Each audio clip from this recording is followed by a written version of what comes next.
Estamos un nuevo episodio. Hoy estamos con un experto en blockchain. Os traemos hoy aquí a Alberto Goyanes. ¿Qué tal, Alberto? Muy buenas, un placer, encantado de estar aquí.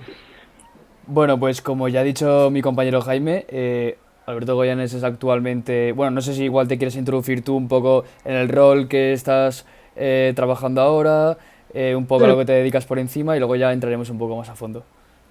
por supuesto, yo ahora mismo estoy trabajando en 34, llevo la parte de activos digitales, que viene a ser todo lo que tiene que ver con blockchain, la tecnología blockchain, criptomonedas, etcétera.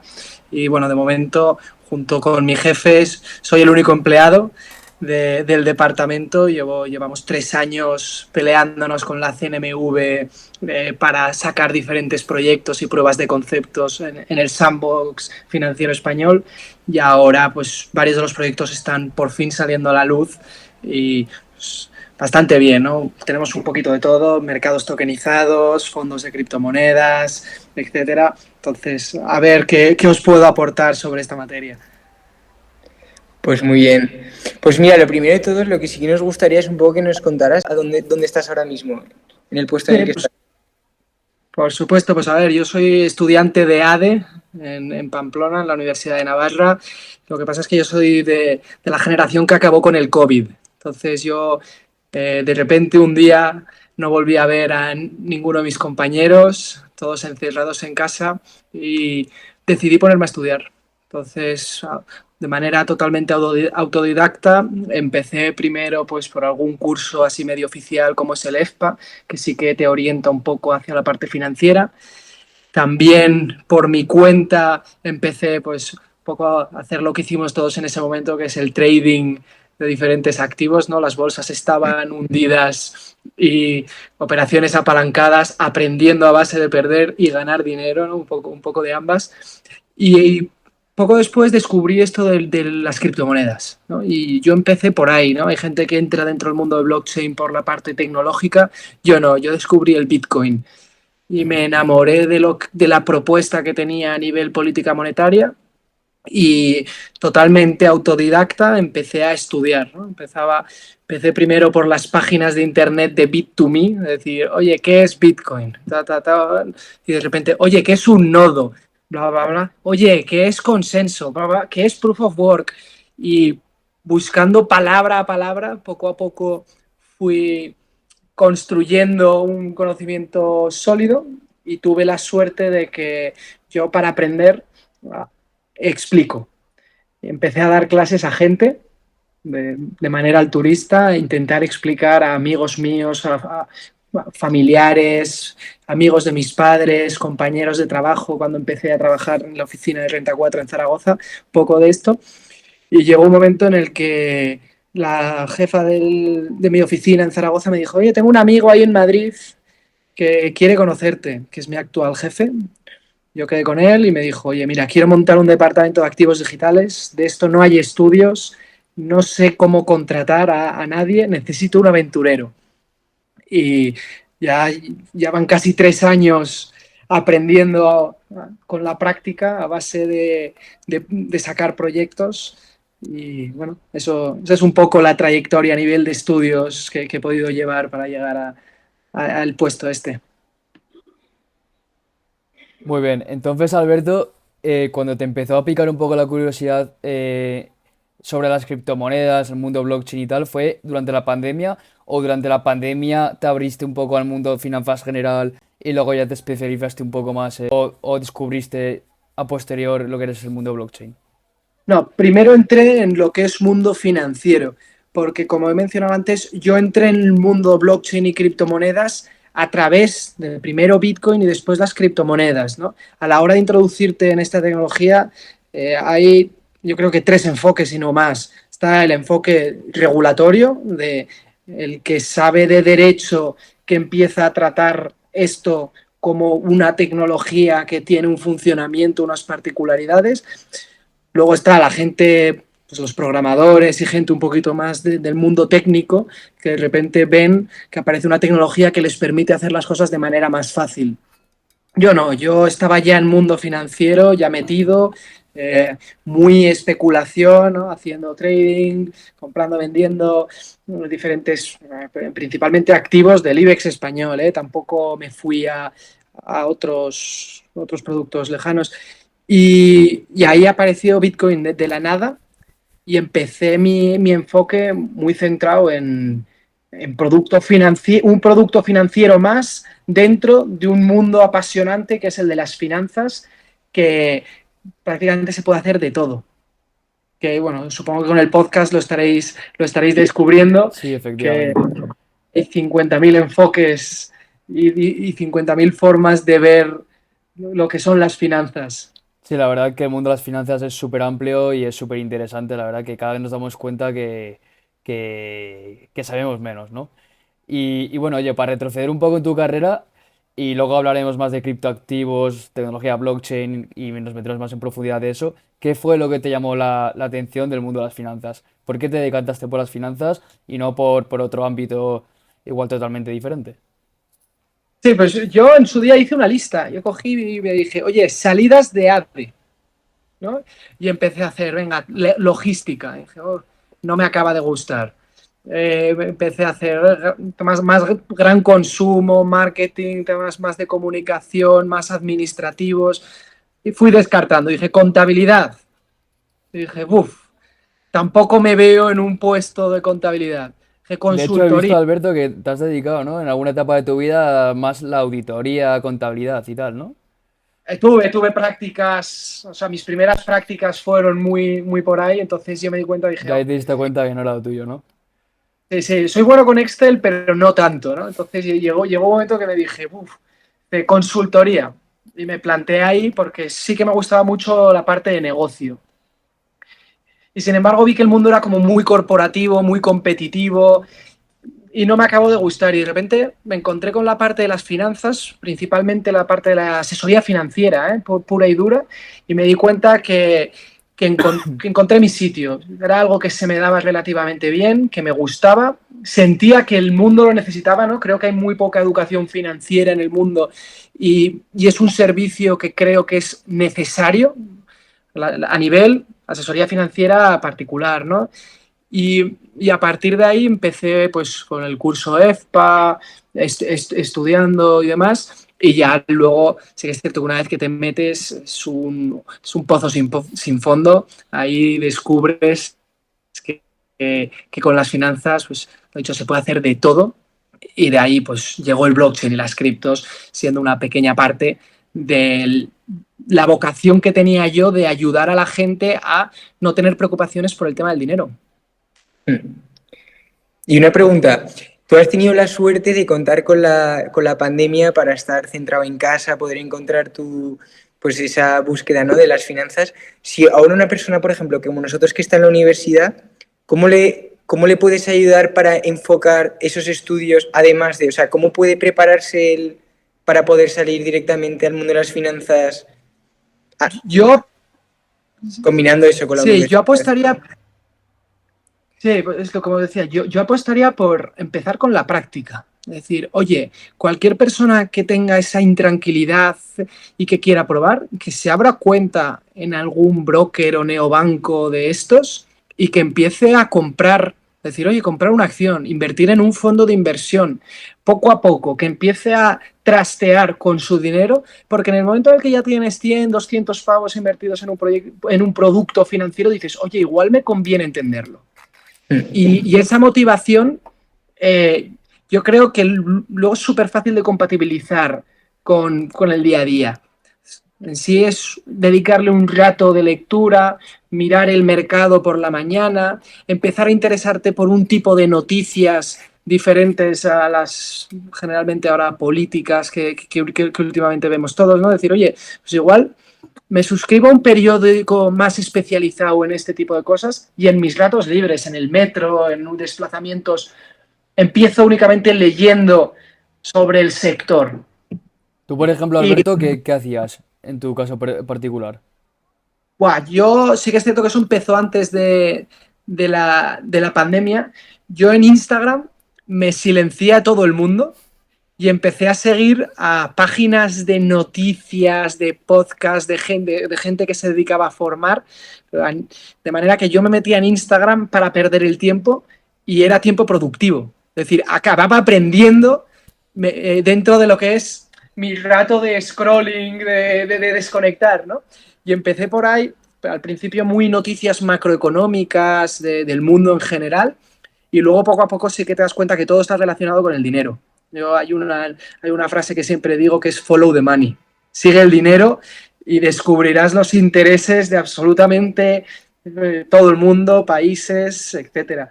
Entonces, yo empezaría de esa manera. Esos ratos muertos que tienes de Instagram o de cualquier red social, empezarlo a enfocarlo hacia algo productivo. Pues, escucharte un podcast en vez de música, en Instagram ver este tipo o sea, ver contenido formativo en vez de gente bailando o haciendo cualquier mierda. Sí, sí. No. Y poco a poco, luego, si tienes ese pequeño dinero ahorrado y empiezas con la práctica, yo creo que en el momento en el que empiezas a tener los huevos en la cesta, decir, oye, no, lo estoy arriesgando, es cuando más se aprende, la práctica. Pero sí que es cierto que tienes que tener esa inquietud antes y que las redes sociales pueden ayudar. ¿Y nos podrías recomendar algún libro, alguna plataforma donde poder buscar así todo este tipo de información más detallada? Buah, pues muy buena pregunta. ¿Plataforma de formación de qué? Porque Pues, o sea, centrado más a blockchain, diría yo. claro, centrado a blockchain, yo con lo que me encontré cuando empecé a estudiar de esto es que de cada 10 páginas que me leía, 9 no valían de nada. Entonces, yo empecé por la Bit2Me Academy, la documentación que tienen ahí. Y luego sí que es cierto que yo he leído de todo tipo de cosas y muchos de los libros que he leído siento que se quedan desactualizados. O sea, mi recomendación más que leer algo muy genérico es coger y decir, no, entender Bitcoin, que es lo que no ha cambiado, que es cómo se creó esta tecnología, es cómo se introdujo al mundo esta tecnología. Y para entender Bitcoin, qué menos que irte a su documento oficial, Bitcoin, a Peer-to-Peer Network System, o sea, irte al documento oficial de Bitcoin. Y una vez que entiendas Bitcoin, el resto de cosas van cambiando. En un libro te lo explican de una manera, en otro de otra, pero entiendes la base. Perfecto. Muy bien, yo también te quería preguntar, refiriéndome un poco al tema de tus primeros trabajos, tus primeras prácticas, es en qué habilidades tú crees que más se fijaron a la hora de contratarte o qué cosas te hicieron más destacar. Sí, pues yo diría que fui muy echado para adelante. Yo mi primer trabajo en Renta 4 en Zaragoza, cuando empecé, yo vi una oferta de trabajo que pedían 3 años de experiencia. Yo acababa de salir de la universidad y llevaba pues todo lo que es la pandemia estudiando. No tenían más que algunas que otras prácticas y a mí me contestó de la oficina como que, pues eso, que no buscaban a mi perfil. Yo me planteé al día siguiente con traje en la oficina para conocerle. Y a las 2 semanas me llamó y me dijo, oye, mira, que no encontramos a nadie para cubrir la vacante. ¿Te quieres venir? Vas a empezar con unas prácticas que luego se pueden convertir en trabajo. Y yo empecé con una beca sencilla que empecé a asumir más responsabilidad de la que tenía. Empecé a no tener ningún tipo de miedo. Preguntar cuando tenía que preguntar, pero lo primero es haz. Y de hecho, mi empleadora en el momento me puso en contacto con mi actual jefe de esa manera, de decir, oye, tengo un amigo que puede interesarle conocerte. Y yo me planté aquí en Madrid, en las oficinas de Renta 4 en Madrid, ¿sabes? Traje y corbata puesto para conocerle. Y al día siguiente me dijo, oye, mira, vente. Entonces yo diría el no tener miedo, el muy echado para adelante, pero también combinándolo con saber exactamente qué quieres. Yo no eché currículum a sitios por si me cogen. No. Yo de verdad dije, oye, ¿qué es lo que quiero? Yo ya me había adentrado en el mundo financiero y dije, jo, me gusta la asesoría financiera. Es decir, oye, ¿quién está haciendo algo de esto aquí en España?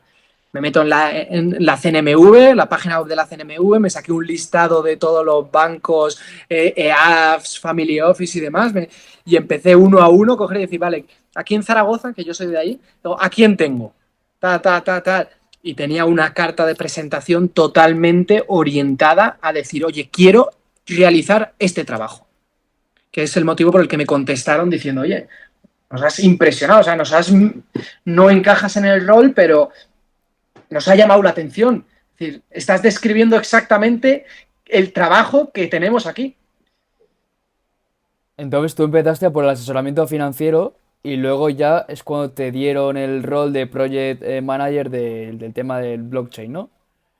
Eso es, yo empecé en oficina siendo... Y empezaste igual a ver que el banco tiraba un poco más hacia ese mundillo. ¿Tú hiciste alguna propuesta? O sea, ¿cómo hizo todo el tema de tú empezar en asesoramiento financiero y luego acabar liderando todo el tema de blockchain y criptoactivos? Sí, no, pues pedí días libres para ir a varias conferencias y demás de blockchain.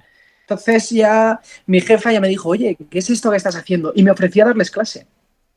Sin ningún miedo. Yo cogí y le dije, oye, mira, yo estoy de beca, sé que no me corresponden vacaciones aún, pero vienen aquí a Zaragoza justo una convención regulatoria de esto de blockchain, me estoy formando, quiero meterme en ese mundillo, ¿puedo ir? Y me dejó ir. Y claro, y se le quedó la copla, se le quedó en la cabeza decir, este chaval se está metiendo en tema de blockchain. Y me ofrecía darles clase. Yo es lo que dije, estaba dando clases a gente, tenía un temario mínimamente estructurado, varias clases masterclasses de 3 horas, ¿no? Pues tenía como Joder. 3 preparadas y yo me podía juntar con amigos de mis padres, con cualquier persona mínimamente interesada y le decía, oye, por favor, te doy clase porque así es como afianzo yo los conceptos. Así, a base de responder tus dudas, es como aprendo. Y, y les di clase a compañeros de trabajo en aquel entonces, pero yo de hecho yo dejé Renta 4, yo de Renta 4 me fui, empecé a trabajar en un family office y fue ya cuando estaba en un family office trabajando cuando me llamó ella y me dijo, oye, tengo un amigo aquí en el banco que está intentando mover esto y no sabe cómo. Y así fue como me puso en contacto y me planté ahí en las oficinas y les dije, oye, que si queréis un aventurero, estoy dispuesto. Y sí que es cierto que al principio yo las primeras semanas e incluso meses salía al trabajar diciendo, es que tengo que estudiar ahora para entender qué es lo que he hecho. Qué ¿Y bueno. cómo llevas ahora el día a día? ¿Qué diferencia ves desde cuando empezaste ahora? No, ahora el día a día es totalmente diferente. Los proyectos los siento como míos. O sea, yo cuando llegué, sí que es cierto que eché en falta que me dijeran qué hacer. Era un puesto nuevo que no tenía unas funciones establecidas. Entonces a mí, literalmente, el primer día yo llegué, me pusieron delante de una pantalla y me dijeron Digital Assets, una palmadita en la espalda y haz.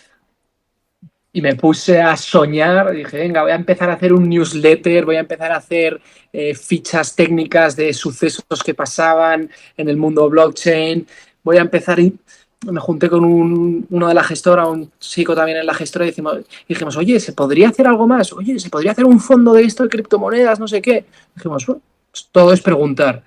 Y preguntamos, y llegó un día que puse 100 y pico folios encima de la mesa y le dije, oye, mira, quiero hacer esto. 2 semanas persiguiéndoles, decir, oye, ¿lo has podido leer? No, ¿has podido leer? No, y al final me dijo, oye, mira, mañana se lo presentas al CEO y a ver, me preparé unas slides ahí rápidas en un día y al día siguiente fui a decir, oye, mira, es factible hacer esto y aquí están todos los pasos de cómo hacer, ¿no? Pero en mi día a día, eso yo es tiempo que le había dedicado yo a trabajo que podía haber sido tiempo totalmente tirado a la basura. Y sí que es cierto que ahora mi día a día tengo varios proyectos que siento como míos, que los he visto crecer y me organizo. Sí que es cierto que tengo mucha responsabilidad, me organizo a mi manera. Genial.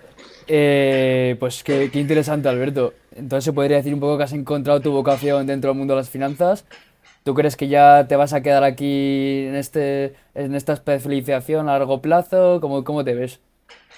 No, yo siempre dije que esto para mí era mi hobby. Entonces, a mí mi vocación era el mundo financiero tradicional, o sea, Oye, pero qué bueno que eh, se haya mezclado tu hobby con tu trabajo, ¿no? Así de forma tan fortuita.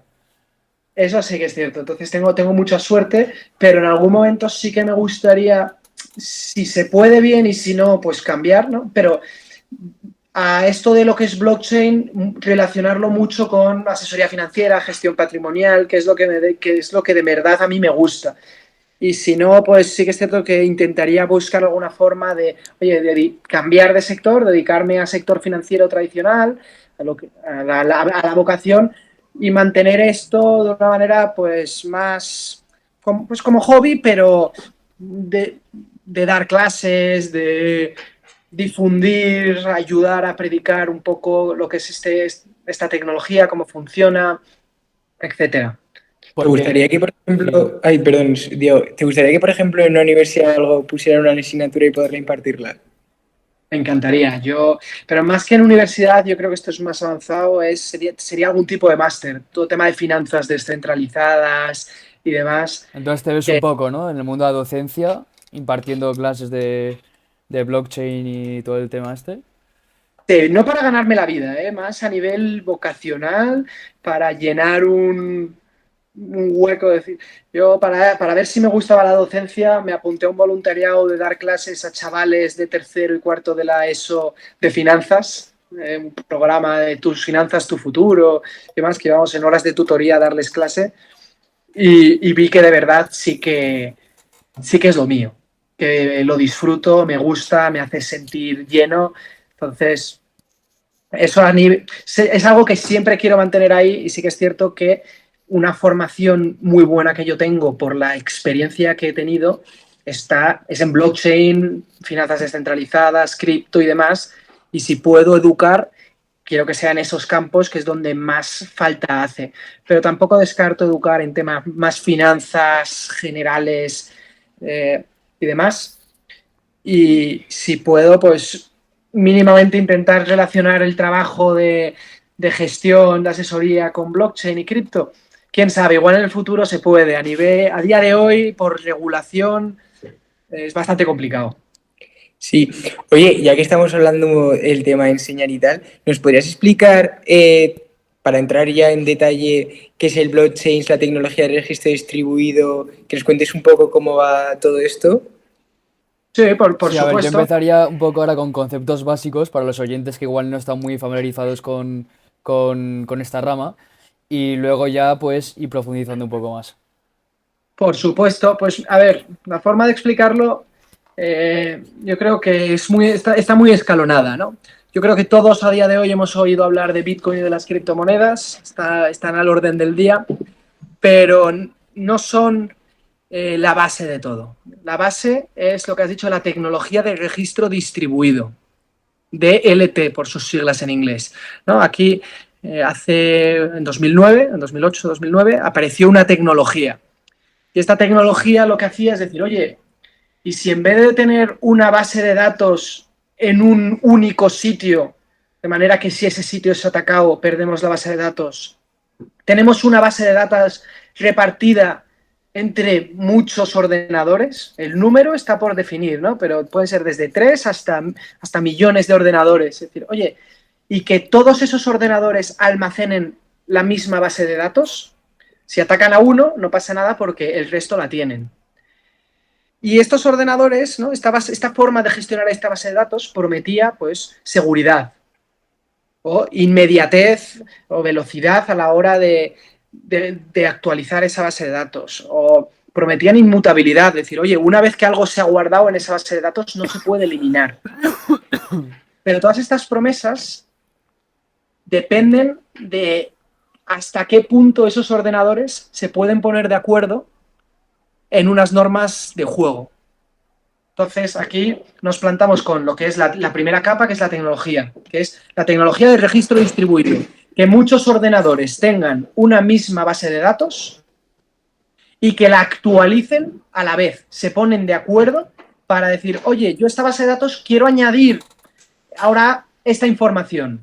¿La veis viable? Y entre todos ellos votan y dicen, oye, a mí me parece bien, a mí también, a mí también. Y si a todos le parece bien, todos actualizan a la vez la base de datos con la nueva información. Entonces, eso es la primera capa, que es la tecnología. La segunda capa es donde entra ya blockchain. Que blockchain únicamente son unas normas, son las normas del juego. Oye, entre nosotros nos tenemos que poner de acuerdo en cómo almacenamos esta información. Oye, y si almacenamos en un formato de almacenamos un bloque, creamos un código y ese código se lo ponemos al siguiente bloque y al siguiente, ¿no? Y es una forma de almacenar información como capítulos. Capítulo 1, pum. Capítulo 2 y lo pones encima. Capítulo 3, lo pones encima. Blockchain es únicamente esas normas del juego. Y una vez que tienes esas normas del juego es cuando se pueden hacer muchos usos de esta tecnología.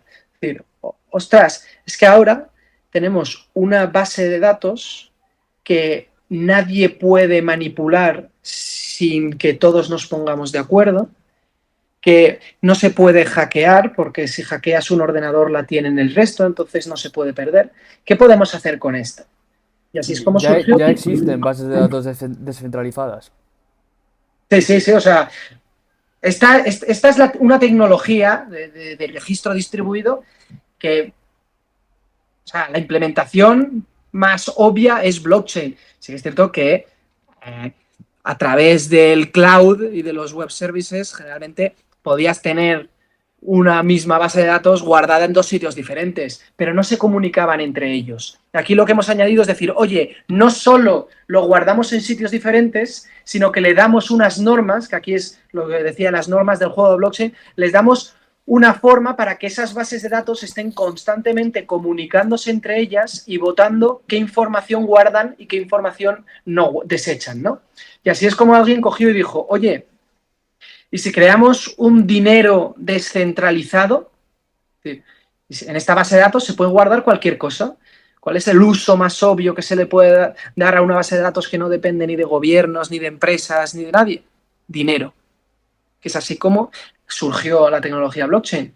Con Satoshi Nakamoto llegó un tío y publicó un papel proponiendo a muchos ordenadores, ¿no? Es decir, oye, ¿y si todos almacenamos un registro de transacciones?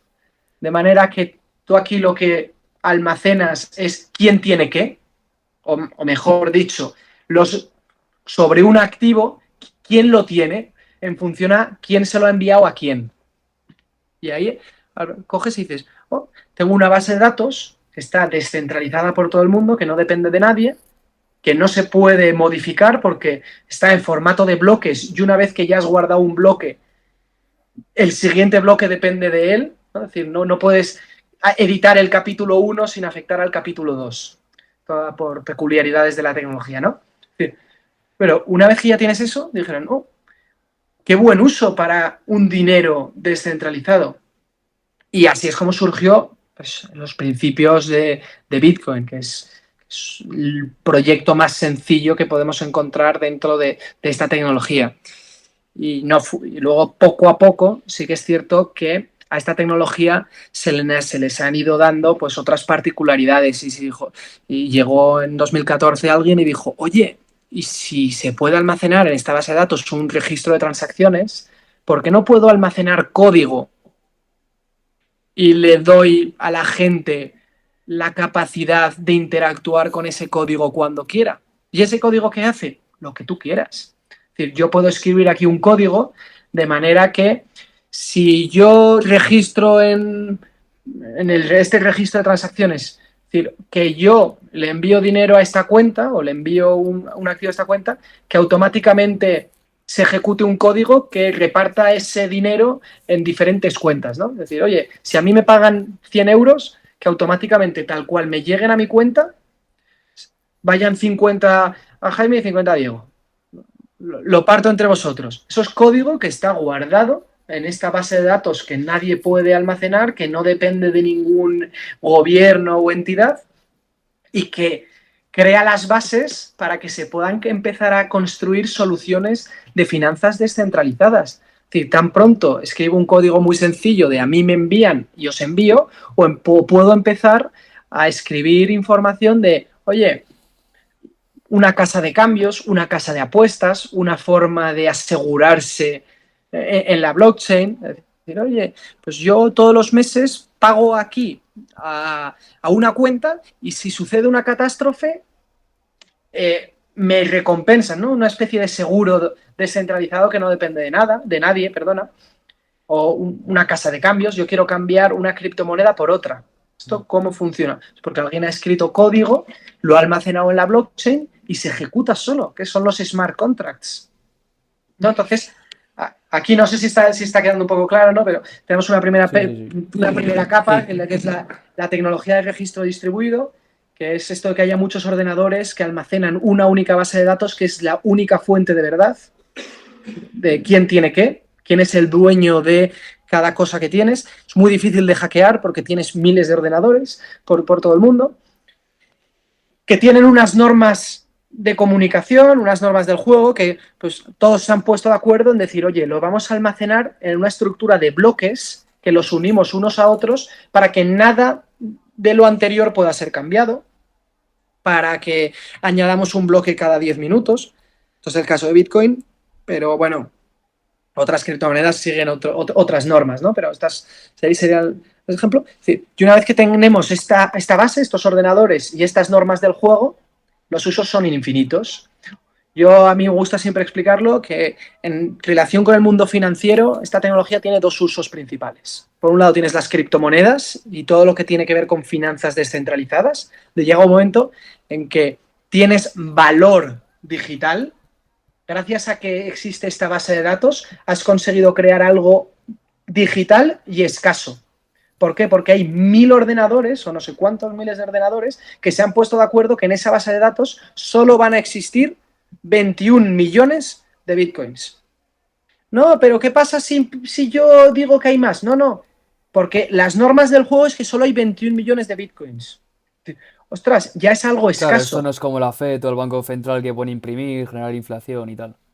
Exacto, tú juegas bajo unas mismas normas, que las normas son las mismas para todos los ordenadores que están jugando. Si tú quieres jugar con otras normas, nadie te lo impide. Copia el código y juega con tus normas, pero lo tuyo no va a tener valor, porque lo que aquí tiene valor es que hay muchísima gente, ¿no? Muchísimos ordenadores, que son los nodos, los mineros que se conocen, y muchísimos que dicen, no, el valor está aquí.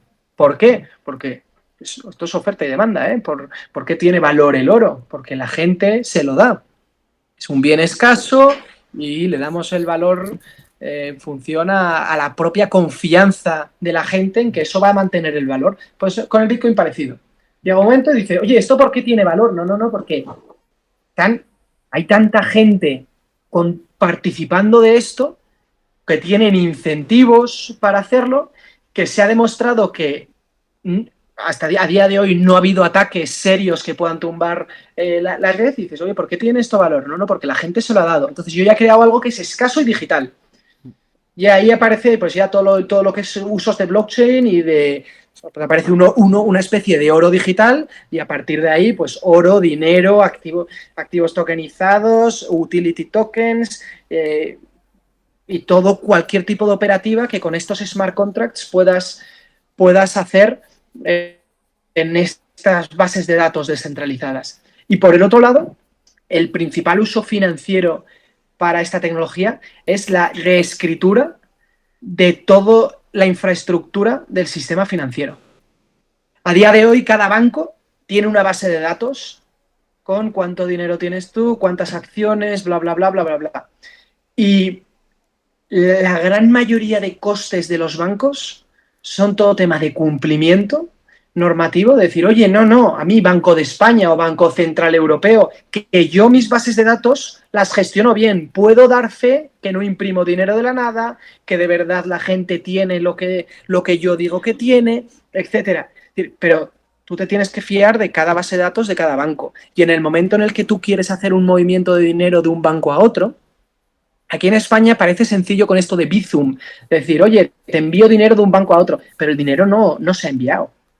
No, es porque han llegado a un acuerdo con Iberpay, con una plataforma que está en el Banco Central Europeo, de manera de decir, oye, hasta 500 euros diarios vamos a asumir ese riesgo por darle esa comodidad al cliente. Pero la operación no sucede. Aquí hay un banco que tiene una base de datos y otro banco que tiene otra base de datos. Hasta 500 euros por cliente se fían de que nos enviemos ese dinero, pero a la hora de la verdad, a final del día, van al Banco Central Europeo y dicen, oye, en mi cuenta aquí, en el Banco Central Europeo, mi cuenta de banco, yo te envío tanto dinero, ¿no? Este es el sistema Target 2, que supongo que en algún podcast os tocará tratar de él porque es bastante interesante. Sí. Sí, lo que me gustaría... Ay, perdón, te he cortado. Sigue, sigue. No, o sea, si Era por comentar que los has nombrado, pero para que explicaras un poco los papeles de los nodos y los mineros en blockchain. Sí, vale. Los nodos son esos ordenadores que tienen almacenada una copia de la base de datos. Entonces, un nodo únicamente es un ordenador que dice, no, yo participo de esta red a base de dar fe que esta base de datos es la verdadera. Y el minero es el que vota. Generalmente el minero y el nodo van de la mano, ¿eh? Pero el minero es el que vota qué transacciones se añaden a la red. Entonces, aquí la forma en la que le das poder de voto a estos mineros puede cambiar en función del protocolo de consenso. El protocolo de consenso es parte de las normas del juego. Es decir, oye, dentro de estas normas del juego que tenemos entre todos estos nodos, entre todos estos ordenadores, ¿quién propone qué transacciones entran a la blockchain? Es decir, oye, pues aquí la forma que tiene Bitcoin, por ejemplo, es se escribe un bloque, se cogen miles de transacciones, se escriben a la vez, pero solo hay un nodo que las propone y el resto votan. El resto de nodos votan, pero ese nodo que las propone en Bitcoin tiene que demostrar que ha trabajado. Esto es un concepto un poquito ya más complicado que entra en materia, que es el proof of work, que es esto que oímos mucho de que Bitcoin consume un montón de electricidad. ¿Por qué? Porque a todos esos ordenadores, para demostrar que de verdad no es gente mala que quiere atacar la red, le dices, oye, demuéstrame que tienes interés porque esto funcione. ¿Y cómo lo demuestras? Gastando electricidad. Vas a competir con el resto de ordenadores que están conectados para solucionar problemas algorítmicos, un sistema de encriptación, es decir, tú así consumes electricidad, demuestras que has trabajado, ¿no? A base de consumir recursos, y a partir de ahí es cuando tienes esa capacidad de decir, oye, yo propongo este nuevo bloque. Me he gastado un montón de pasta en electricidad y en ordenadores para almacenar esto. ¿Cuál es mi recompensa? Que siempre en la blockchain de Bitcoin la última transacción es la recompensa del minero. Es la forma en la que se crean nuevos Bitcoins, ¿no? En esta base de datos se pusieron de acuerdo en que solo iba a existir 21 millones de Bitcoins, pero no todos están creados. Se van creando poco a poco. Cada bloque se crean, pues, ciertos Bitcoin. Primero eran 50, luego ¿Cuánta oferta de 25. bitcoins estaríamos hablando que hay ahora mismo en el mercado? Ahora mismo hay 19 millones y medio de Bitcoins ya creados.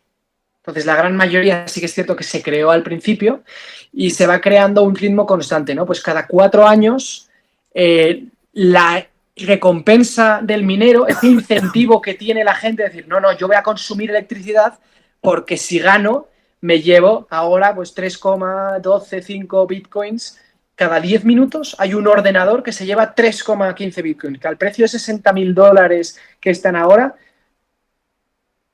son casi 200.000 dólares que se están repartiendo a un tío, a un ordenador que ha gastado electricidad. Entonces, este es el sistema de incentivos que tiene Bitcoin, ¿no? A día de hoy solo van a poder existir 21 millones de Bitcoins. Se van creando poco a poco, como está definido en las normas del juego de las que hablábamos. Cada 10 minutos ahora se crean 3,125 Bitcoins, ¿no? Hace unos meses eran 6,5. Antes eran 12, ¿no? Entonces, va reduciéndose a la mitad cada 4 años o cada 210.000 bloques, ¿no? ¿Eso es lo que se denomina halving? Eso es lo que se denomina halving, ¿no? El hecho de que la oferta monetaria, la oferta a la que se están creando esos nuevos bitcoins, cada 4 años se reduce. Y a la gente que le gusta pues el chartismo, el análisis técnico, ¿no? La gente así financiera, sí que es cierto que puede ver patrones muy claros. Es decir, oye, en el momento en el que tú tienes un activo que tiene una demanda y la oferta se reduce de repente a la mitad, ¿qué suele pasar con el precio? El precio se dispara. Entonces sí que es cierto que podemos ver ciclos de Bitcoin que cada 4 años siguen siempre la misma dinámica. De repente el FOMO que vemos, ¿no? El fear of missing out de la gente que empieza a comprar, el precio sube hasta las nubes y luego se reduce, ¿no? Entonces ese es un poco el papel de los nodos, mantienen la base de datos, y los mineros gastan electricidad para intentar llevarse esa recompensa. ¿Por qué de esa recompensa, ese incentivo? Pues para que la red no sea atacada. Porque a día de hoy, si alguien consiguiera atacar la red, ¿cuánto vale Bitcoin? 0. Entonces, ¿quién se va a poner a gastar electricidad en atacar una red si lo que va a acabar ganando es nada, ¿no? Pero bueno, esa es la parte de Bitcoin, y como iba mencionando antes de esta pequeña pregunta, el otro uso de blockchain es la reescritura del sistema financiero. Es que los bancos, en vez de que cada uno tenga su base de datos, utilicen todos la misma base de datos. Muchísimo más Y supongo que eficiente. eso agilizaría un poco los procesos, sería todo mucho más rápido y sobre todo el aspecto que has mencionado de la seguridad, ¿no? Sí, o sea, ya no solo seguridad, aquí el principal componente que aporta es algo que se conoce como el delivery versus payment. ¿Qué es esto del delivery versus payment? Es garantizar que el pago se ejecuta a la vez que la compra de algo. A día de hoy eso es muy difícil. Tú cuando compras algo online o incluso Que sea físicamente, totalmente instantáneo. exacto, hay un riesgo de que cuando tú pagas algo, el producto no te llegue. Hay un riesgo de que, oye, yo ya he pagado, pero es que ahora la empresa está ha quebrado o no responde o no existe. Incluso físicamente puede pasar que tú das el billete y el tío no te da lo que estés comprando. Entonces, claro, ahí no se está garantizando el delivery, la entrega de lo comprado versus payment en el momento del pago. Si todos utilizaran la misma base de datos, se puede programar que esta base de datos tenga este tipo de transacciones. Es decir, oye, el pago solo se ejecuta si la entrega de estas acciones, de estas participaciones, de esta representación digital de algo, bueno, porque esto aquí hablamos de todo el mundo digital, ¿eh? Si no sucede. Y a nivel bancario, eso a nivel del sector financiero en general, les puede solucionar la vida a unos niveles increíbles. Y yo siempre lo digo, la gente no sabe que está utilizando blockchain, pero los bancos se han puesto las pilas. No solo el Banco Central Europeo habla del euro digital, no. Todos los bancos están haciendo pruebas de tokenización de ya sea dinero, mercados, activos. O sea, se ha puesto muy de moda el real estate tokenizado, más, pero poco a poco todas estas soluciones las vas a acabar utilizando sin ni siquiera saberlo. Vale, vale, oye, muy bien. Que yo creo que nos ha quedado bastante claro, ¿no? Los conceptos básicos que has ido explicando. Y claro, La verdad es yo que te iba a sí. preguntar justamente eso, que cuál es un poco el posicionamiento de los bancos respecto a estas tecnologías, que es justo lo que has explicado ahora en lo último. Y, y nada, me gustaría un poco pasar un poco más a hablar de criptodivisas, porque está claro que sí que es verdad que el blockchain, pues como bien has explicado tú, eh, son mejoras evidentes para los bancos, para procesos igual más internos de los bancos, pero igual las criptodivisas, como a la hora de considerarse un activo o considerarlo como una inversión, o a la hora de igual de invertirlo para para la cartera de unos clientes. No sé qué posicionamiento tienen los bancos en relación con las criptodivisas, si lo ven como algo todavía muy especulativo, muy volátil y poco fiable, o cada vez van cambiando un poco ese posicionamiento. Sí. A ver, es difícil convencer a la gente dentro de los bancos de que aprenda de esto, y esto sí que es cierto que es muy novedoso. Yo diría que aquí los bancos avanzan al ritmo de la regulación. No hacen nada si el regulador no les deja. Y sí que es cierto que los reguladores se han puesto las pilas, al menos aquí en Europa. 2 de las 3 iniciativas regulatorias para 2030 europeas son de la tecnología blockchain y de cripto. Una sería toda la parte del pilot regime, que es mercados tokenizados y demás europeos para que todos los sistemas se entiendan con ellos. Y el otro es MiCA, que es Marketing Crypto Assets, que aquí ya hablamos de criptoactivos como tal, que entra en vigor el 30 de diciembre de 2024, o sea que para 2025 ya los bancos van a tener claridad regulatoria a la hora de ver estos activos, de ver cripto, de cómo van a saber cómo tratar cripto, cómo comunicárselos al cliente, cómo definir los diferentes servicios que tengan, ya sea asesoramiento, custodia, brokeraje de estos activos. Ya van a poder hacer cosas, van a tener que hacer papeleo, etcétera, pero los bancos más intranquilos, pues como quiero confiar que es Renta 4, que estoy trabajando en ello, sí que es cierto que nos queremos poner las pilas y sacar soluciones, y habrá bancos más conservadores que no lo vean. Pero sí que es cierto que poco a poco las criptomonedas van a ser un nuevo asset class, un nuevo tipo de activo. Al igual que tienes renta variable, renta fija, etcétera, vas a tener activos tokenizados y cripto, activos digitales, ¿Y ¿no? Que cómo es crees que van a ir reaccionando los bancos centrales? Porque yo creo que más el conflicto de intereses viene más por parte de los bancos centrales. No, el Banco Central únicamente puede reaccionar con lo que son las CDBCs, el euro digital. Y ya se han puesto las pilas. A nivel mundial, en general, la gran mayoría de bancos centrales mundiales ya están explorando el euro digital. ¿Pero por qué? El euro digital, una moneda, pues cada país tendrá la suya, pero digital, ¿no? ¿Pero por qué? Porque se han dado cuenta de que si no sacan una solución, eh, el mundo privado se los come. Y por el mundo privado me refiero a precisamente el mundo descentralizado y público, pero de gente, pero pues aquí en blockchain te aparece Bueno, Bitcoin, que pero también realmente no sé qué ventaja le vería a la gente a esos euros digitales si realmente lo único que harían es cargarse el efectivo y no estarían utilizando la tecnología blockchain, que es como la ventaja competitiva que tiene las criptodivisas, ¿no? yo hay algo que siempre digo es decir, oye, es que el euro digital no usa blockchain, ¿no? El plan que te dice, no, no, quiere competir con blockchain. Blockchain aparece como una solución para que la gente no necesite a un banco central que le controle su moneda. Y entonces estos han dicho, ojo, que esto de tardar 3 días en hacer una transferencia internacional, esto de que los fines de semana las transferencias no se muevan, esto de que, no, todas estas ineficiencias tenemos que solventarlas ya. Llevaban un montón de años con un sistema que no tocaban, que estaban bastante cómodos. Aquí en España, porque hemos tenido suerte de tener iniciativas privadas como Bizum, que nos permitía por lo menos enviar dinero rápido entre nosotros, pero que en otros países no lo tienen. Aunque esto es una iniciativa privada, que no salga de la cabeza.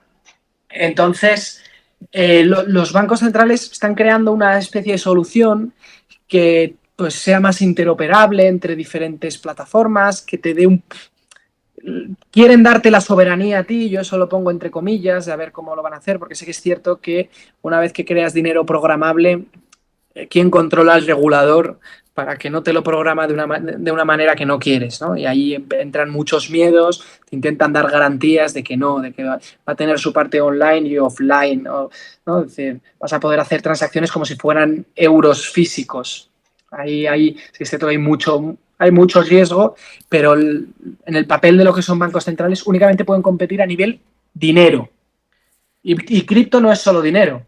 Cripto puede ser securities, pueden ser valores, activos financieros. Puedes utilizar la infraestructura construida sobre blockchain para hacer otro tipo de finanzas descentralizadas, para pedir préstamos, colateralizar diferentes operaciones, hacer apuestas, seguros, intercambios de divisas, transferencias. Eso los bancos centrales no pueden competir, y hay contra quién va a competir eso van a ser los propios bancos y las empresas financieras tradicionales, que van a tener que ponerse las pilas y ofrecerte soluciones pues que funcionen 24/7. que con menos burocracia, con menos comisiones, con menos intermediarios, porque si no la opción la tienes. A día de hoy, si yo quiero hacer una transferencia al extranjero con cripto, en unos minutos está el dinero en la otra punta del mundo. Con mi banco, te puedes esperar en función de a qué país lo esté enviando y qué contactos tengan ahí, te puede tardar entre un día, 5 y si no más, y comisiones de por medio. Muy bien. Entonces, Bueno, oye, muy bien, qué interesante. Nada, pues es que la verdad que hemos tocado muchísimas cosas. También me gustaría tocar un poco por encima el tema de inteligencia artificial. No sé si tú estás un poco puesto, no sé si qué posición están tomando los bancos, al igual que con el blockchain. Y, y no sé si tienes una opinión formada. sí, sí, por supuesto. O sea, aquí yo creo que todos los bancos tienen un área dedicada a inteligencia artificial, pero yo siempre lo digo, no es tan inteligente. A día de hoy, por mucho que nos vendan la moto, todo es código. Y ahora estamos poniendo inteligencia artificial en lo que antes era un algoritmo que te hacía cualquier cosa, ¿no? Antes tenías un algoritmo que te comparaba datos de unas bases de datos kilométricas y te sacaba unos resultados muy masticados. Ahora eso lo llamamos inteligencia artificial. Ya. Entonces, no confundamos términos, no nos subamos arriba en el hype de esta ola de innovación tecnológica, porque llegará y está llegando soluciones como ChatGPT de verdad que son sistemas de lenguaje automatizado y demás que funcionan bastante bien, pero va a pasar tiempo antes de que la inteligencia artificial que debe inteligente llegue. Y a nivel europeo, bastante miedo por la regulación que están sacando al respecto, que corta bastante las alas de todo lo que se va a poder hacer aquí. O sea, Entonces, todo el tema de la regulación y tal, ¿tú ves que está siendo un problema bastante crítico a la hora de la escalabilidad de todo lo que es el blockchain, inteligencia artificial, etcétera? a nivel blockchain, yo ahora la regulación la he aplaudido, porque por lo menos tenemos algo. Y sí que es cierto que si queremos que esto sea algo masivo, que la gente utilice, sin unas normas claras y sin que te acompañen tus entidades de toda la vida, tu banco de confianza sea el que te introduzca este nuevo tipo de activo y demás, sin ese componente la gente no se lanza a invertir en cripto. Es decir, oye, yo es que nosotros somos jóvenes, pero una persona mayor no se va a abrir cuenta en un exchange y se va a guardar sus claves para que no le roben los... No. Pero si un banco te coge y te dice, oye, yo ahora ya tengo una regulación que me permite prestarte estos servicios y desde tu cuenta tradicional de toda la vida te permito comprar y te custodio yo tus criptomonedas. Entonces, sí que es cierto que a nivel blockchain en Europa veo un avance esta regulación y la aplaudo desde dentro y creo que se dejan muchas cosas fuera y falta un montón. O sea, al igual que aplaudo la regulación que llega, reclamo la regulación que no está llegando. Se han dejado fuera todo tema de NFTs, todo tema de finanzas descentralizadas, o sea, se han dejado fuera más de la mitad de todo lo que es blockchain. Pero bueno, lo veo como un avance. A nivel de inteligencia artificial, se están lanzando a regular sin, sin que tengamos 15 años de uso como tenemos en blockchain. En blockchain ya llevamos más de 15 años con Bitcoin funcionando, en el que se han podido Claro, ver porque lo bueno y lo malo. el blockchain se creó mucho, se lanzó la tecnología mucho antes de que nacieran luego todas las utilidades de criptoactivos, NFTs, smart contracts y todo esto, ¿no?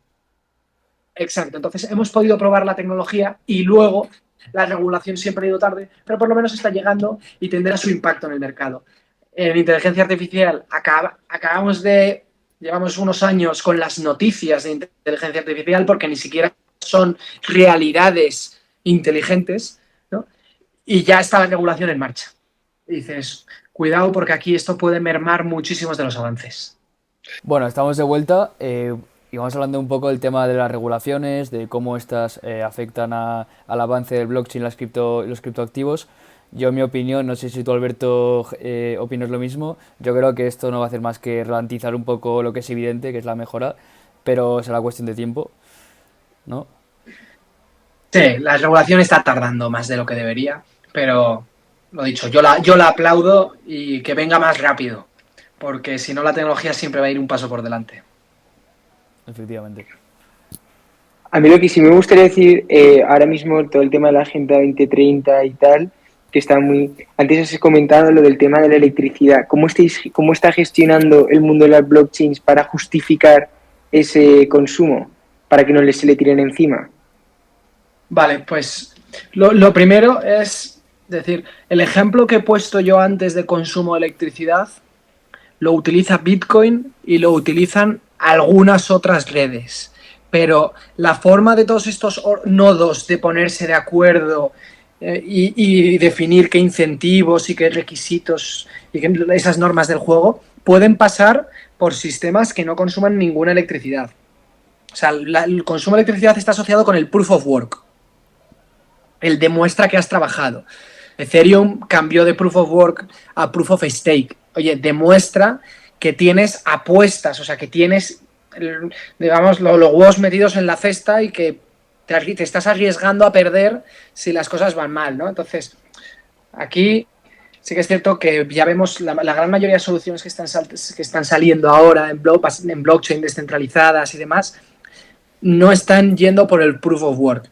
Pero Bitcoin, que es más de la mitad del mercado de criptomonedas, sí que es cierto que tiene proof of work. Y aquí sí que me gusta mencionar que, ojo, cuidado, porque Bitcoin energéticamente es más eficiente que muchísimos países.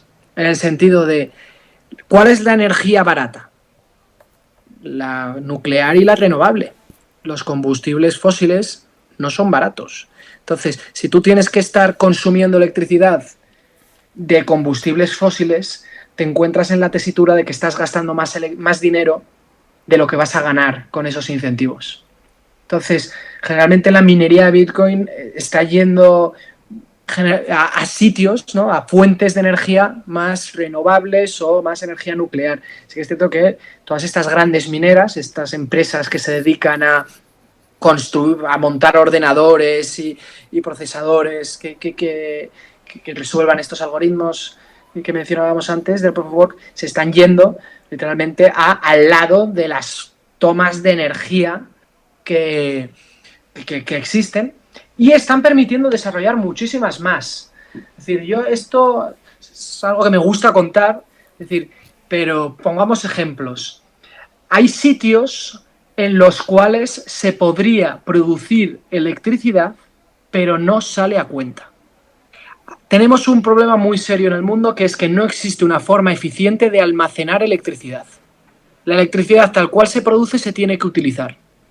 Y eso es un problema bastante serio. Entonces, porque hay muchísimas zonas más rurales, o Hispanoamérica, África, etcétera, que no se produce electricidad ahí porque no sale a cuenta traerla hasta los sitios en los que va a ser consumida esa electricidad.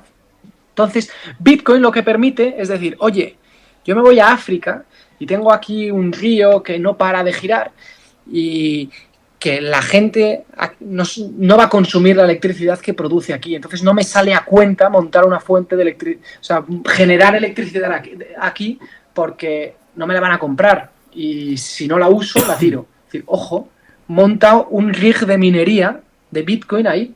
Es decir, oye, tú a partir de ahora va a salir a cuenta ponerte a producir energía eléctrica, o sea, energía en cualquier parte del mundo, realmente energía renovable, es decir, porque la enchufas a la red, que la gente utilice la energía que necesite y todo el exceso de electricidad que tengas, mina Bitcoin. Oye, ¿y esto no lo están empezando a hacer en países Esto más subdesarrollados y África?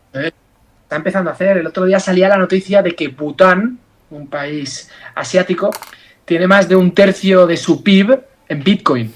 ¿Y cómo han hecho esto? A base de... Es decir, están en un país en las montañas y demás. Oye, tienen se pusieron las pilas y dijeron, ojo, y si nos ponemos a producir la energía que vamos a consumir nosotros como país aquí, y se pusieron a hacerlo. ¿Por qué? Porque fueron capaces de monetizar el exceso de electricidad que producían que si no iban a tener que tirar haciendo que el proyecto no fuese rentable. O sea, Bután no se hubiera puesto a producir electricidad a los niveles a los que se puso a producirla si esa electricidad lo hubiera tenido que tirar porque su país no la consumía. Y sin embargo, cogieron y dijeron, ojo, porque con el extra vamos a minar Bitcoin. De manera que el proyecto sale rentable y a cambio obtienen electricidad de fuentes renovables. Entonces, aquí ha habido mucha controversia en el pasado, pero yo creo que el mundo no está preparado aún para ver todo el bien que puede salir por ahí. Has hablado de Bután, pero por ejemplo en 2021 El Salvador también implementó el Bitcoin en su país, ¿no? Sí, lo de Bután es a nivel Sí, producción de a nivel energía. producción, eso es. Sí. Pero El Salvador a día de hoy es el único país del mundo en el que Bitcoin es la moneda de curso legal. Entonces, que esto tiene sus peculiaridades, ¿no? Porque Bitcoin pues, no está diseñado para ser una moneda como tal, para pagar una barra de pan, pero te da una salida a toda esa gente que duda de, oye, ¿y con mis bitcoins qué hago? ¿Venderlos por euros para poder consumirlos? Y digo, ojo, porque poco a poco empezamos a ver que con los bitcoins puedes hacer más cosas. Por ejemplo, vivir y gastar en un país como El Salvador, sin que nadie sin tener que tener la obligación de primero convertirlo a dólares y gastar dólares o euros. ¿Hay algún país que esté también buscando esa iniciativa? A ver, se habla mucho, pero no. Por El Salvador, pues Nayib Bukele se quiso posicionar, al final es un millennial, es un presidente joven que quería pues, traer toda esa parte de innovación a su gobierno y demás, y se lanzó a la piscina y sorprendentemente pues le ha salido bien, pues porque justo aunque estuvo en su día perdiendo, porque lo sacó en 2021 cuando el Bitcoin estaba alto, pero es que el Bitcoin luego cayó mucho, bajó de 60.000, 64.000 dólares, llegó a tocar los 15.000 y se le atacó mucho y se le criticó y ahora volvemos a estar en torno a 60.000 dólares el Bitcoin y el proyecto le ha salido bien. Pero no hay muchos más países que tengan interés en hacer esto. Generalmente los países se van a poner las pilas con euros digitales y sus soluciones, todo lo que entre en su ámbito de control y las criptos se van a quedar un poquito más fuera para el decir, oye, no, yo quiero ahorrar pero no en el banco, como el que tenía antes su lingote de oro guardado debajo de la cama, porque no se fiaba del euro o no se fiaba de los bancos o lo que fuese, ¿no? Pero no hay muchos más países haciendo eso. Hay muchos países que quieren respaldar su moneda con Bitcoin. Aquí, pues desde Trump que te lo menciona, hasta los BRICS lo estuvieron considerando. Los BRICS es la unión de Brasil, Rusia, China, Sudáfrica y demás que están ahora juntándose para intentar darle la espalda al dólar y están empezando a liquidar operaciones, ¿no? Cuando se compran pues petróleo o se hacen pagos entre China y Rusia, están intentando no pagar en dólares y pagar en otras divisas. En el yen chino en concreto han hecho las últimas operaciones y están intentando crear una moneda respaldada con oro. Se han dado cuenta de que el sistema fiat, ¿no? El sistema de dinero en el que tienes la confianza de que el dinero... por Bitcoin, ¿no? Perdón. No, respaldado por oro, Sí. pero sí que es cierto que se ha especulado mucho la posibilidad de tratar a Bitcoin como el oro digital, como el nuevo oro. Ahora todos los países están comprando oro, pero llegará un momento en el que si la dinámica vuelve a ser por respaldar las monedas por oro, no hay tanto oro. Entonces, es que haya una alternativa digital que es más fácil de mover, ¿no? El otro día liquidó Rusia una operación con Irán y le envió no sé cuántas toneladas de oro. O sea, el antiguo Golden Standard no lo ves factible. Yo lo aplaudiría, o sea, yo ojalá volviésemos, pero lo dicho, la operación está entre Rusia e Irán. Tiene unos costes asociados increíbles, transporta tú no sé cuántas toneladas de oro de un país a otro, de una punta del mundo a otra, con la seguridad que le tienes que añadir, con las dificultades logísticas que eso tiene, mientras que con Bitcoin es así de fácil. Es firmar online algo, ¿no? Entonces, sí que es cierto que Bitcoin se posiciona como una buena alternativa para para, pues, literalmente acabar con todos esos problemas que tiene el oro de, pues, costes de custodia, de mantenimiento, de moverlos, de logística, etcétera. Qué bueno. Bueno, ya para ir cerrando, me gustaría preguntarte un poco sobre tu trabajo actual, que cuál es el principal reto que afrontáis o cuál es la cosa que más tiempo os lleva, lo que estáis ahora trabajando y cómo se va desarrollando el departamento. Sí, pues yo, como dije antes, cuando empecé, lo primero que hicimos fue a nivel interno, todo tema de formación, de newsletter, de expedientes, de construir esa información que luego el departamento ha necesitado para otros proyectos y ese expertise. Sacamos el fondo, sacamos un fondo, es un hedge fund que invierte en cripto, pues que al final requiere unos research, unos due diligence a custodios, emisores, etcétera, pero a día de hoy el trabajo duro viene por los nuevos proyectos en los que estamos, ¿no? La regulación, yo mencionaba, la regulación europea tiene dos frentes muy claros. Uno era muy relacionado con cripto, que al final, pues Renta 4 nos estamos poniendo las pilas y queremos en el corto plazo, en cuanto la regulación nos lo permita, ofrecer cripto a los clientes, ¿no?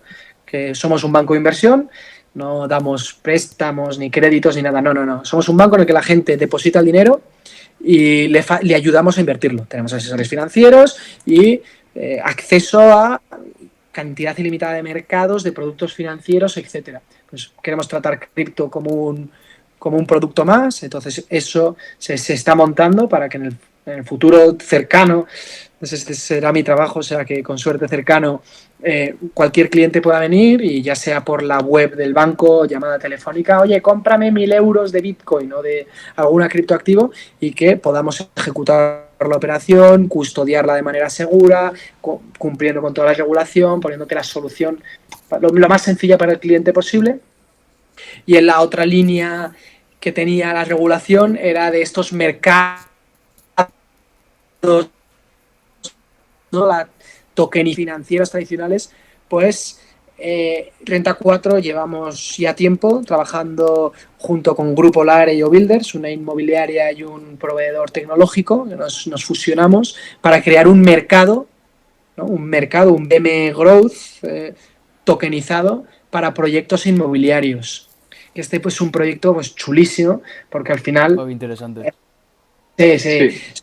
Es coger todas las bondades de la tecnología blockchain y aplicarlas en los sistemas de negociación tradicionales. Es decir, oye, no, es que aquí cuando un cliente le dé a comprar, la operación puede ser prácticamente instantánea, la seguridad es muchísimo mayor que la tradicional, no tenemos que estar mandándole reportes a la CNMV o al supervisor de turno de, oye, ha pasado esto, ¿por qué? Porque tienen un nodo y lo pueden mirar.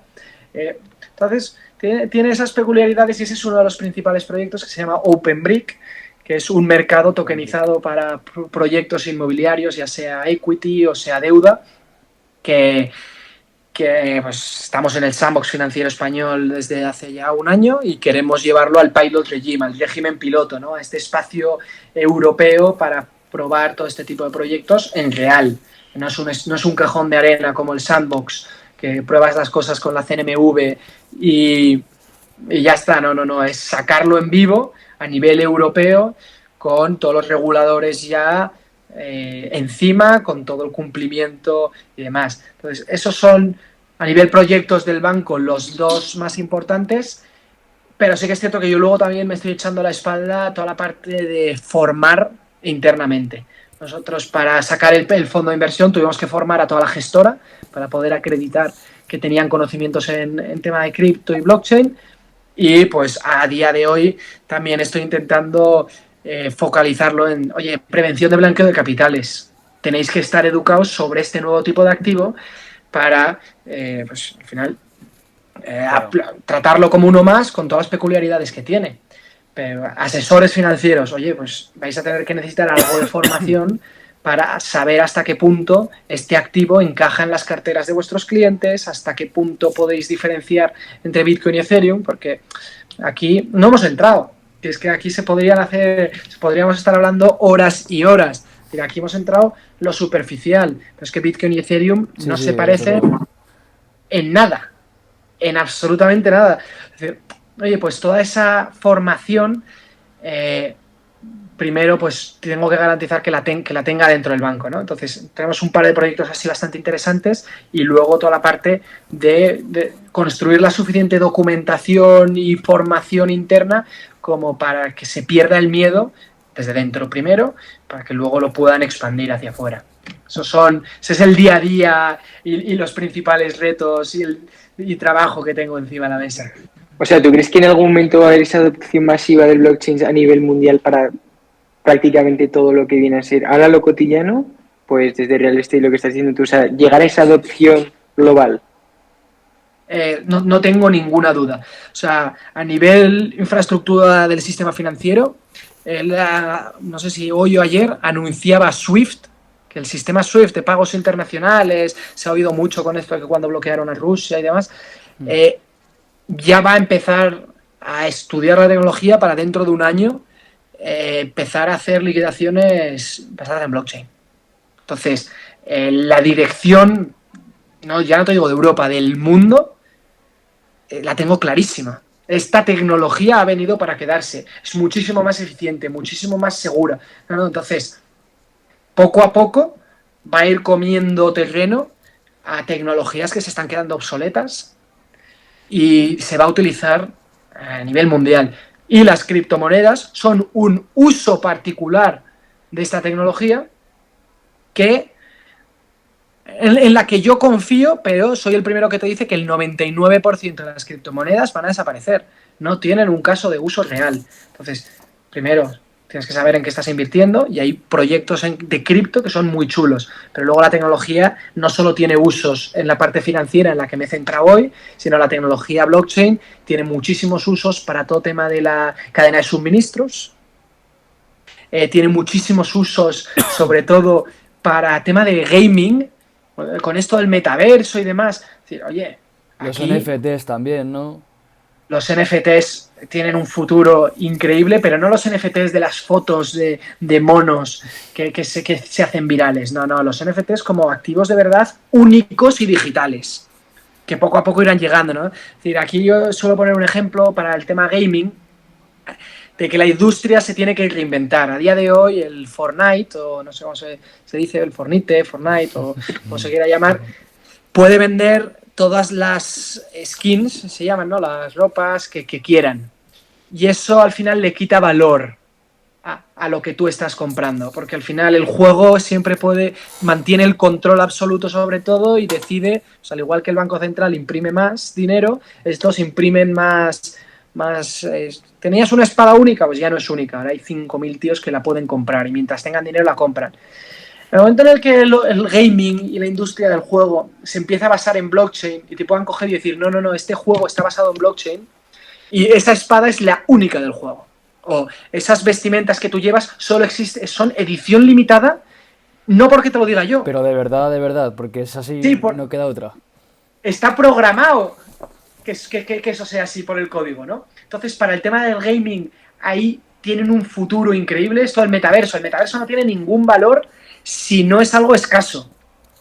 Es decir, si el terreno es escaso, si los recursos que tienes ahí es escaso. Si no, aquí cualquier hacker se empieza a imprimir dinero ilimitado y el metaverso, como muchísimos juegos, que en el momento en el que se convierten de pago, está el pay to win, que si pagas, ganas. Es decir, no, aquí, ojo, cuidado, porque ya no solo va a ser pagar, sino va a ser interactuar, crecer, construir dentro de los juegos. Entonces ahí tiene mucho uso. La cadena de suministros aplicada a cualquier sector, medicamentos, generalmente alimentación también tiene muchísimo uso. Generalmente en la logística se puede eficientar muchísimo gracias a la tecnología blockchain, ¿no? Ya si no hablaremos en otro podcast, pero sí, hay unos oráculos, ¿no?, que se llaman, que introducen información del mundo real en la blockchain y, por ejemplo, se pueden hacer sistemas de, si estás llevando pescado o medicamentos que tienen que estar a cierta temperatura, tú tienes un aparatito en los camiones, por ejemplo, que introducen la temperatura, cada minuto introducen la temperatura a blockchain. Si en algún momento se rompe la cadena del frío, tú sabes exactamente qué contenedor, qué camión, en qué momento, porque esa cadena de blockchain es inmutable, ¿no? No se puede cambiar y puedes únicamente tirar la mercancía que de verdad hayas roto esa cadena del frío y no tirar todo porque hayas tenido un problema, ¿no? Que se oyen muchas noticias de repente se desechan no sé cuántas miles de toneladas de un alimento porque se ha detectado un fallo, un no sé qué, una bacteria, un no sé qué. Esto permitirá pues, reducir el margen de error, tiene muchas eficiencias. Entonces la tecnología, sin ninguna duda, ha llegado para quedarse en muchos sectores, pero el principal, insisto, es el sector financiero y las criptomonedas tienen un caso de uso que el que las entienda y aprenda a usarlas es la forma de invertir en la tecnología del futuro. Entonces tienen mucho potencial también de revalorización. Joder, qué bueno. Qué bueno verte con tanta vocación hacia este mundillo. La verdad que me han entrado ganas de ponerme ahí a aprender más sobre blockchain. Sí, sí. Y sí, Un camino complicado estudiar esto. porque es un tema que parece que es un poco tendencias, un poco modas, tal, pero verdaderamente cuando tienes una charla así con una persona que realmente sabe, ves un poco que es Y algo te das cuenta que es el realizable futuro. y que tiene mucho Sí, futuro. sí. Yo de verdad espero que pues, a alguien que lo escuche esto le haya quedado un poquito más claro cómo funciona todo y las cosas buenas y las cosas malas que puede tener esta tecnología y de verdad yo invito a todo el mundo a seguir estudiando. Para mí es vocación, ¿no? Lo que decía, quiero predicar al respecto y me parece una pasada pues iniciativas como la que tenéis vosotros de intentar visibilizar no solo blockchain, sino realmente el mundo financiero que yo creo que hace falta mucha formación, así que muchísimas gracias por vuestra iniciativa en A este ti, a campo ti. y por visibilizar esto sobre lo que yo predico tanto, que es blockchain y cripto, que lo dicho, creo que tiene mucho futuro y estará al orden del día más veces. Eso es. Pues nada, Pues Alberto, muchísimas muchísimas gracias, gracias. Alberto. A vosotros. Ya te iremos contando porque nuestra meta también un poco con este proyecto es, aparte de visibilizar, pues también formar. En un futuro no tan lejano, queremos Sí. empezar a formar con diferentes partners que tengamos a la comunidad. Así que ya sabemos que contamos contigo, yo creo, bueno, tú dirás. Yo desde que Jaime me llamó hace año y pico, Sí, para sí. preguntar, yo ya le dije que yo era un friki de esto, que a mí me apasiona y que todo lo que pueda ayudar, por mi parte, encantado. No sé si sigue grabando o no. Sí, sí, sí. O... Bueno, ahora No, no, pero no, Vale, esto sí, ya sí, lo. seguimos, seguimos. Tranquilo, que eso ya se corta y ya está. vale, no, pero yo entonces a nivel personal os lo digo, me parece una iniciativa increíble esta. Considero que hace falta un montón de formación financiera. O sea, para mí mi vocación es, o sea, mi trabajo el que me apasiona es puro financiero porque de verdad creo que el mundo lo necesita, ¿no? El concepto este japonés, el ikigai, ¿no? El ikagai, ¿no? Lo que se te da bien, lo que te gusta, Sí. por lo que puedes cobrar y lo que el mundo necesita. Es decir, pues he descubierto algo que se me da bien, que al final lo he trabajado, lo he estudiado, se puede cobrar por ello, al final un motivo también por el que meterse en el mundo financiero es porque no tienes techo a cuánto puedes cobrar. Claro. Si lo haces bien, siempre Sí. puedes ganar más.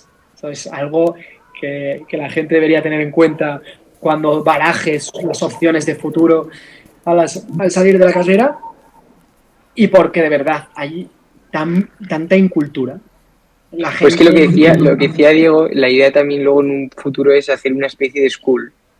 Entonces, pues, por ejemplo, a lo que se refiere es, pues, si tocamos el tema de blockchain, pues meterte tú a explicar, a dar Hacer un tipo de clases. curso Eso más es, Sí, eso no, ser es. como una red de talentos que incluso estar en contacto con las propias bancos o empresas que nos digan, oye, nosotros realmente necesitamos este tipo de gente formada en este tipo concreto de rama y nosotros con nuestro school, nuestra comunidad, pues ir dando charlas, eventos, masterclass, ir formando, ¿no?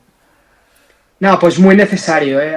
Sí, ya os lo digo, porque generalmente sí que es cierto que las escuelas que hay están muy dirigidas a un curso. Es decir, oye, te apuntas al EFA y tienes tres escuelas que te educan para aprobar el examen. Pero hacer el enfoque este de, Sí, que son oye, poco prácticas, ¿no? sí, ir más avanzado, ¿no? Ir por delante y dar un tipo de formación. Sí, entonces, pues bueno, cualquier cosa podéis contar conmigo, vamos Perfecto, hablando. pues muchísimas Y gracias. este rato, espero que no se haya hecho largo ni demasiado Que va, denso, que va. No, perfecto, así perfecto. Perfecto, sí, sí. Pues pero nada, nada. muchas gracias, Muy Alberto. nutritivo.